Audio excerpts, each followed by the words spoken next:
Olá, bem-vinda ao nosso canal Experiências Inspiradoras. Eu sou a professora Cláudia Burrâmara e esse é um projeto de extensão da Universidade Federal do Ceará. O nosso objetivo é inspirar vocês a partir das experiências dos nossos ex-alunos. E hoje eu tenho a honra de receber o Pedro Fernandes, formado em administração em 2020. Gente, o Pedro tem uma história linda para contar, porque além de trabalhar na empresa com o pai dele, a Copel, ele é músico e ele vai já contar as experiências para a gente. Pedro! E aí, Claudinha, tudo bom? Que honra! Obrigada por Honra toda abrir a minha. agenda. Feliz demais de estar aqui contigo, né? Obrigado pela oportunidade. E vamos nessa, né? Vamos Vamos nessa!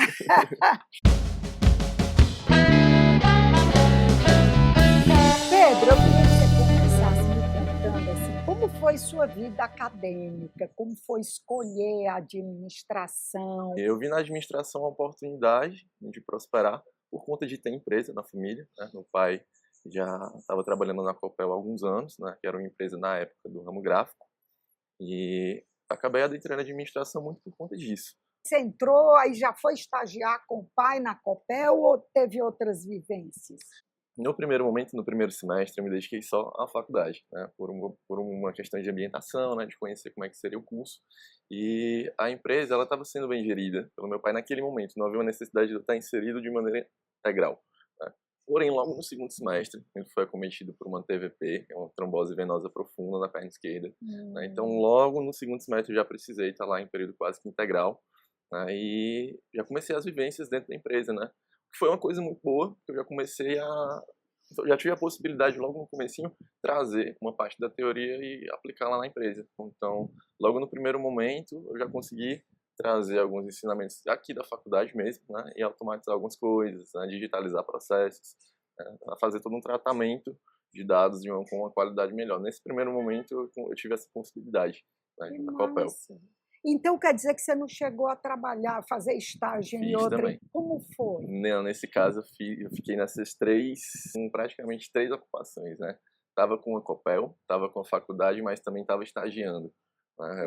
Eu consegui um estágio no Sebrae, ali por volta do ano de 2017, né, onde eu concluí o contrato por 2 anos, e foi um período de bastante aprendizado, principalmente em relação à gestão de tempo, né, a qual eu tinha que conciliar a faculdade na parte da noite, o trabalho lá na gráfica na parte da manhã e o estágio na parte da tarde, né. Então foi algo desafiador em certo ponto, né, porque para mim era uma novidade, mas que fez uma base importante para a minha rotina de hoje. Eu encerrei o contrato no Sebrae, já entrei integralmente, né, cursei mais 2 anos de faculdade conciliando, né, a parte integral do trabalho de 8 às 18 na Copel e a parte da noite na faculdade. Então foi um momento de muito aprendizado.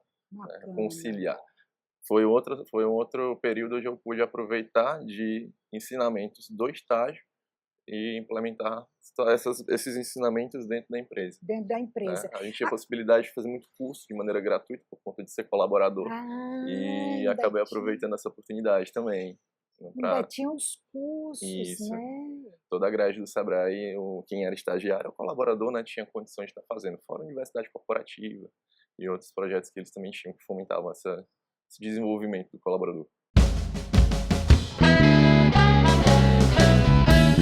Agora, Pedro, hoje, assim, você disse que a Copel, que era uma gráfica. O que é a Copel hoje? Ótima Me fala pergunta. um pouco do que você faz hoje. Pronto. Ali por volta de 2016, como uma estratégia de redução de custo, nós começamos a fabricar as alças das nossas embalagens. Então, já contextualizando para ti, a Copel é uma gráfica que tem foco em embalagem personalizada. Então, hoje nós fazemos sacolas, caixas de papel, trabalhamos com materiais como plástico, TNT. E em 2016, tivemos que fazer uma reestruturação, né, de todos os nossos custos para ver como é que estava, realmente para ver para onde que estava indo.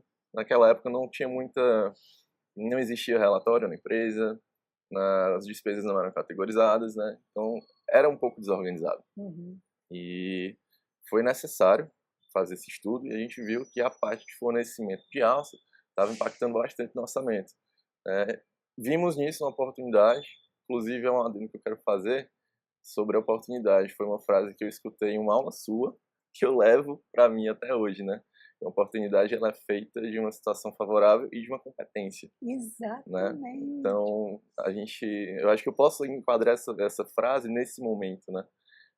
Vimos como uma oportunidade começar a produzir nossos próprios cordões, né? Expandimos essa produção, começamos a fabricar com excedente, o que acarretou a possibilidade de começarmos a comercializar também artigos para a produção de embalagens, como o caso da alça, né? Começamos com cordão, expandimos para fita. Hoje nós trabalhamos com 6 categorias de produtos que a gente considera, dentro da empresa nós categorizamos como área têxtil.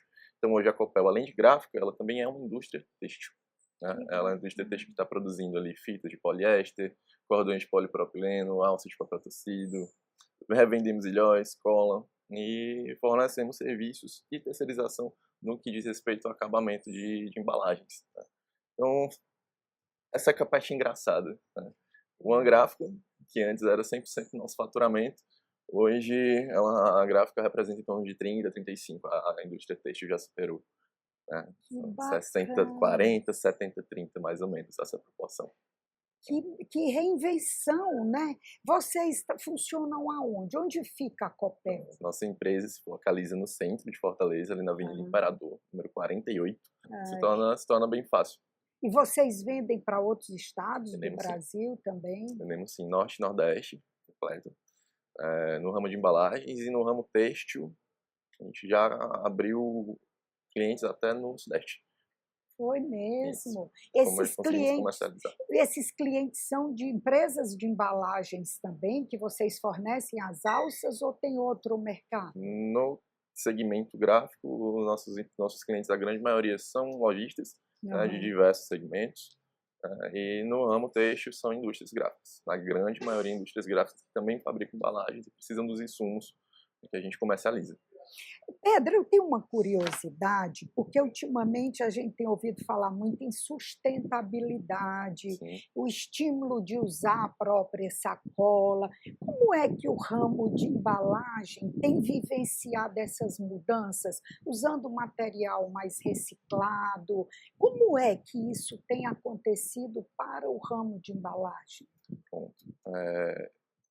Só abrir um link interessante, recentemente nós nos filiamos ao Sindigráfica, né, que é o Sindicato das Empresas Gráficas aqui do estado do Ceará, e lá nós pudemos ter contato com várias ações dentro desse contexto, né? Uma dessas ações, as quais eles exporam lá pra gente, é certificações, como a FSC, né?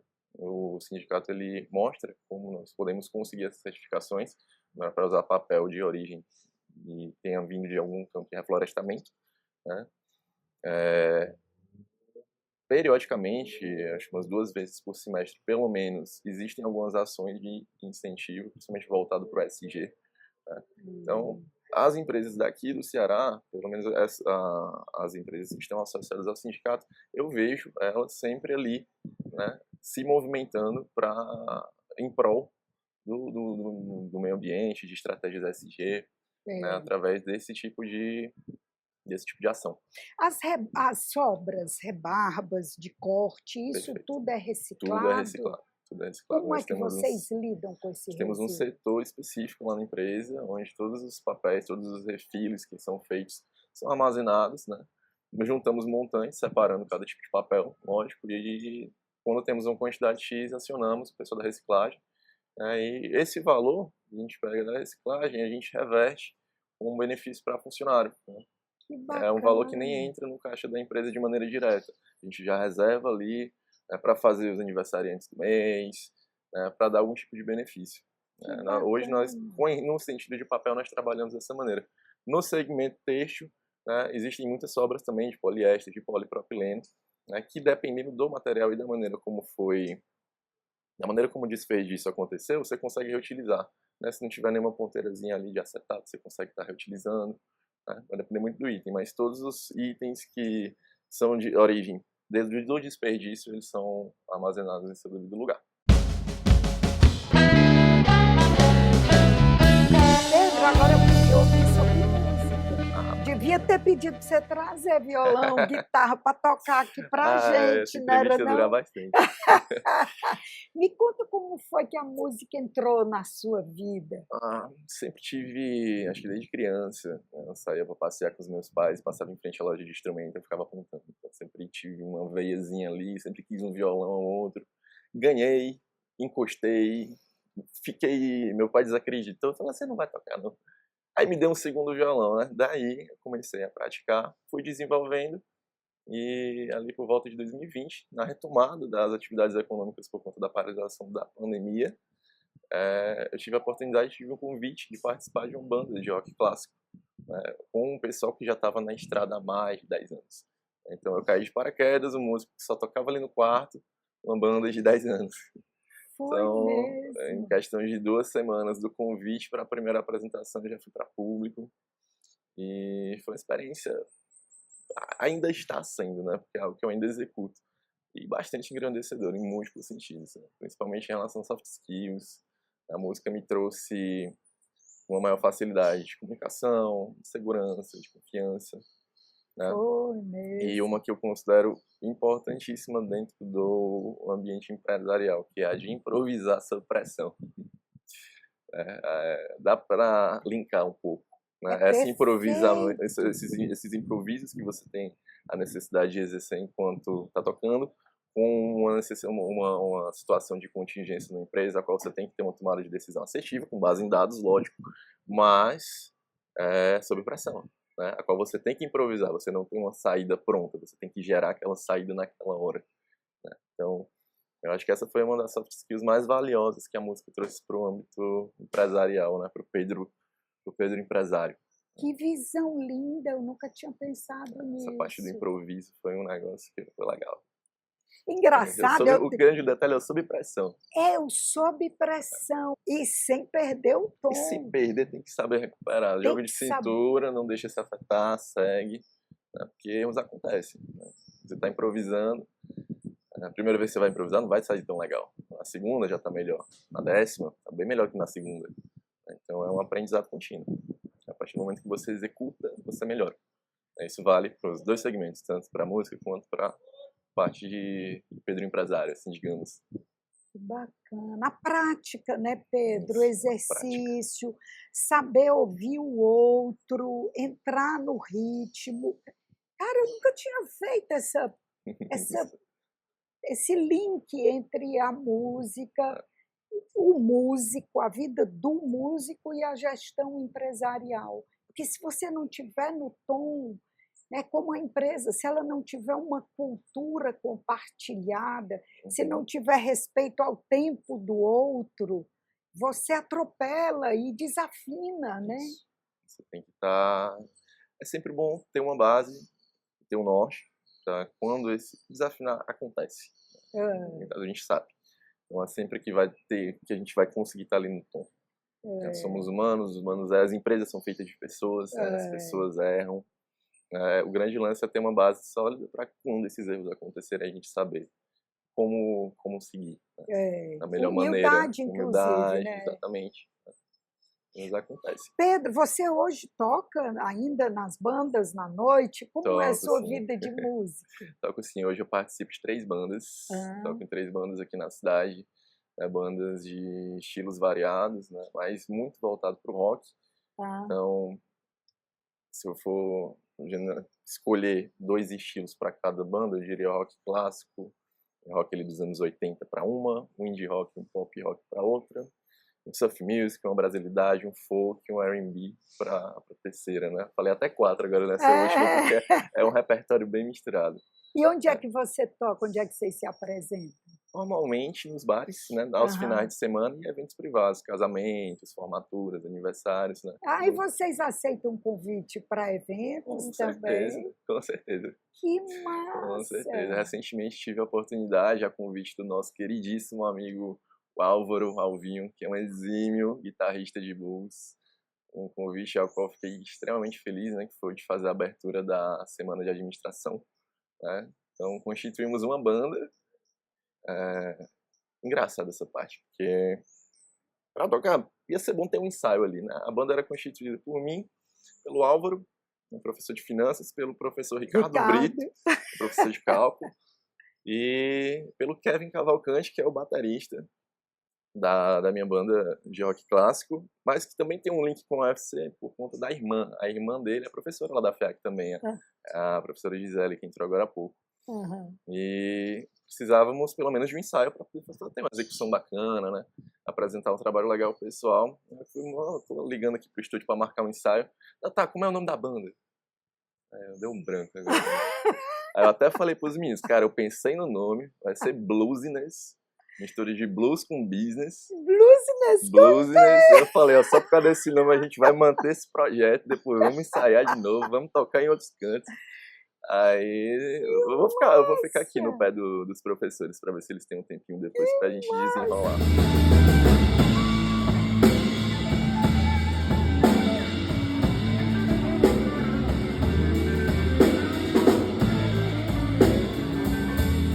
Dois convites maravilhosos em um mês, o do Álvaro e o teu. Pois é, e o Álvaro, querido professor Álvaro de Paula, professor Ricardo Brito. Professor. O Álvaro é da banda de Blues em Quando, Exatamente. Né? É maravilhoso. Conceituadíssima no blues aqui. Inclusive, fazendo um link, voltando aqui, pegando da música e voltando pra administração. A gente vai ficar nesse ping-pong, né? Um agradecimento especial ao professor Álvaro. No finalzinho ali de 2023, né, eu visualizei uma necessidade de dar uma reorganizada na empresa, em alguns sentidos, e naquela época eu percebi que eu estava um pouco estagnado no que diz respeito a estudos, né? Eu havia me formado ali entre 2020 e 2021, já estava 2 anos que eu não estou sem fazer nada, não fiz nenhuma pós, né? Não estou enxergando, não estou conseguindo agregar valor da maneira que eu queria dentro da organização, né? Então, eu tive essa possibilidade de criar uma intimidade com o Álvaro por conta da guitarra, na época da UFC, e por conta da banda dele, né, qual eu já fui assistir alguns shows. Então tivemos um contato fora da faculdade. E eu tomei a liberdade de pedir conselho, né? Então, o Álvaro me pegou como um filho, acho que foi ali em dezembro de 2023, ficou coisa de 1 hora e meia comigo no telefone, ó, é assim, que é assado. E isso me estimulou. Logo em janeiro, já fiz uma matrícula no MBA de Gestão Empresarial, ao qual eu já concluí. Foi tudo, você vê, né, como tudo tem relação. A gestão, que apresenta um professor, que toca, que está aqui comigo no lado musical, mas que ao mesmo tempo está me dando conselho também na área da gestão. Depois a gente está tocando junto na faculdade, né? Então, são trocas muito bacanas que eu levo com muito prazer. Tá tudo aqui no coração.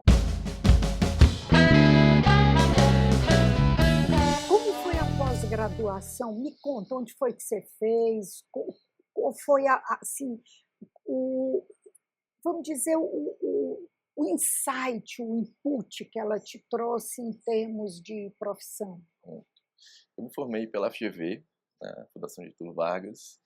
O curso foi Gestão Empresarial, então foi um curso que tem uma abordagem bastante ampla, né, no que diz respeito a gerir um negócio. E essa pergunta foi bastante interessante porque eu consegui comparar 2 versões do Pedro. A versão do Pedro enquanto estudante de administração no UFC e a versão do Pedro como estudante do MBA, né, de gestão empresarial. Na faculdade, cabeça um pouco mais jovem, claro, querendo viver, bater asas e aproveitar tudo como se não houvesse amanhã. Eu acredito que eu não aproveitei 100% como deveria, né? Hoje, com a cabeça que eu tenho hoje, eu teria me inserido em outros projetos. Porém, no MBA, por conta dessa reflexão, eu consegui extrair, aplicar de uma maneira mais direta, né? E em pouco tempo, ver essas mudanças surtindo efeito e apresentando resultados positivos lá na empresa. Hoje eu consigo ter uma visão da empresa como um todo, né? Principalmente por conta do tratamento que eu estou dando para os dados. Então, se você conseguir ter um tratamento adequado para os dados da tua empresa, quaisquer que sejam, você vai ter uma tomada de decisão assertiva, você vai ter como utilizar aqueles dados em plataformas de gestão, RPs, né, sistemas. Você vai ter como utilizar esses dados em algo que eu estou me apaixonando cada vez mais hoje em dia, que se chama inteligência artificial aplicada a negócio. Né? Fantástico. Então, assim, tudo são dados. Se você tiver dados, você tem o ouro na mão, tá? Principalmente para a tomada de decisão. Tá? E até queria compartilhar contigo um pouco da trajetória em relação a gente falando de dados.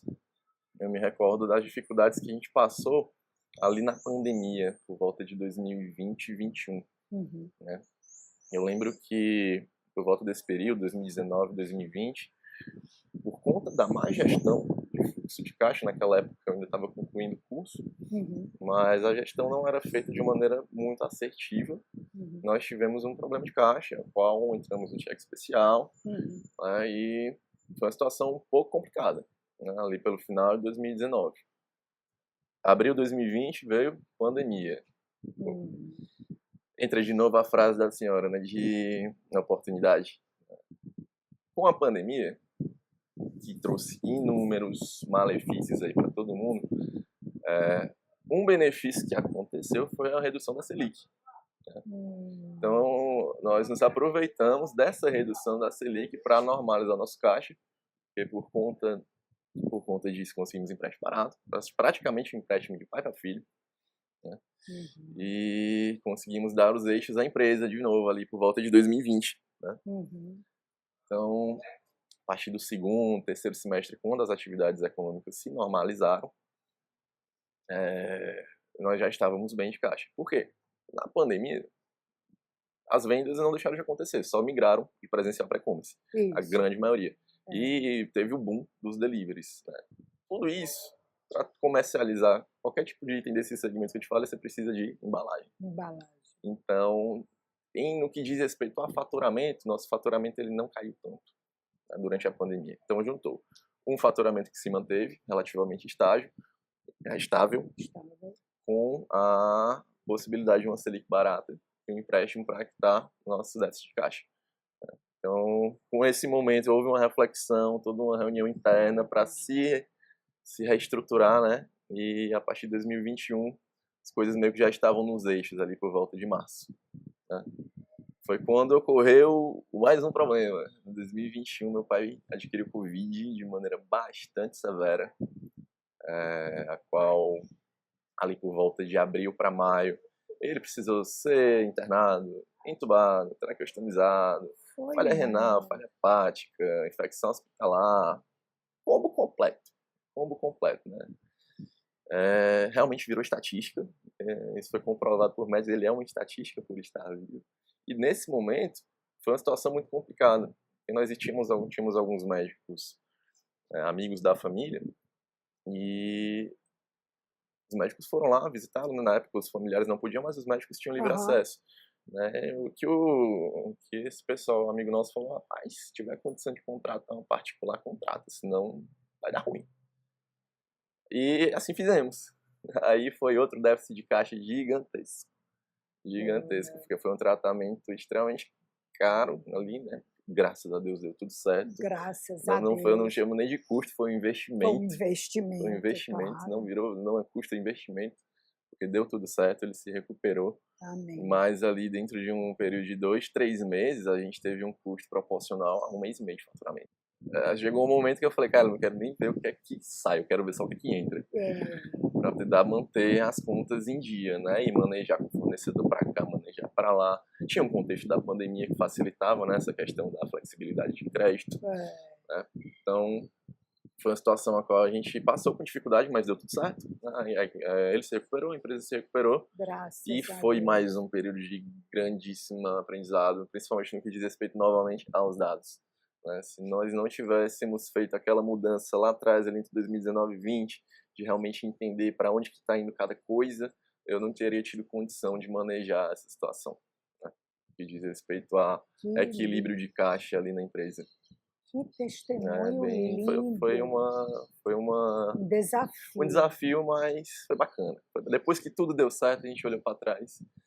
E a gente olha para trás com felicidade hoje. Graças a Deus. Sabe uma coisa bonita, Pedro? É o seu equilíbrio emocional também, porque imagina com tudo isso, você com o pai hospitalizado, a dificuldade da organização, a vivência da pandemia, e é o que você diz, e a importância dos dados, da informação para tomada de decisão. Essa parte emocional realmente